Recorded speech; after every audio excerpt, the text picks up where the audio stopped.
I hope that the voters don't do this. And I know they're going to, but I would caution them. Don't be afraid to put Jonathan Taylor in as MVP, because this is what's going to happen. Jonathan Taylor will be the Offensive Player of the Year. It's a cop-out. Now, maybe you don't think a running back is more valuable than a quarterback. That's fine. Drake May has been wonderful. Matthew Stafford's been wonderful. I mean, there's a few quarterbacks. Mahomes, you can put him in there as well. But Jonathan Taylor has had an incredible start to this season. I'm just talking about now, if you're putting these players under consideration for MVP, because the leading candidate right now is Drake May. Then it's Matthew Stafford. Then it's Patrick Mahomes. Then it's Jonathan Taylor. Drake May's been great. So is Stafford. These last 3 games, 4 touchdowns, no interceptions in those 3 consecutive games. I don't think that's ever been done before. Mahomes is in there, and we can say, yes, he is the most valuable player because that guy can win you a Super Bowl.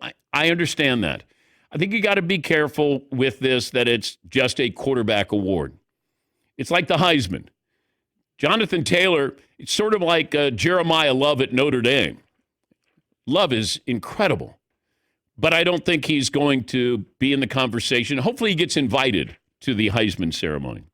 But it feels like it's Fernando Mendoza or Julian Sayin. Jeremiah Love is incredible. Now, once again, we get into this argument with the Heisman. Who is the best player? Who is the best quarterback on the best team? And that's why, we tend to look at quarterbacks there. And the MVP, the cop-out is going to be NFL Offensive Player of the Year. But when you look at Offensive Player of the Year, there's no quarterbacks in here.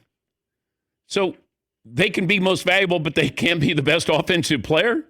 Jonathan Taylor, by the way, is your big favorite for the Offensive Player of the Year. Jackson Smith-Njigba is second on the list. It's a 2-man race right now.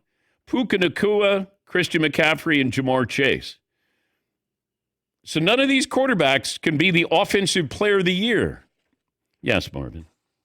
For a non-quarterback to win either the Heisman or the NFL MVP award, you have to have some incredible story. Travis Hunter won the Heisman last year because he's done something nobody in the history of college football, at least in modern era, has ever done before, and that's played both ways. Adrian Peterson, his leg was almost off of his body, and he came back and rushed 2,000 yards, and they were like, all right, we'll give it to him this time.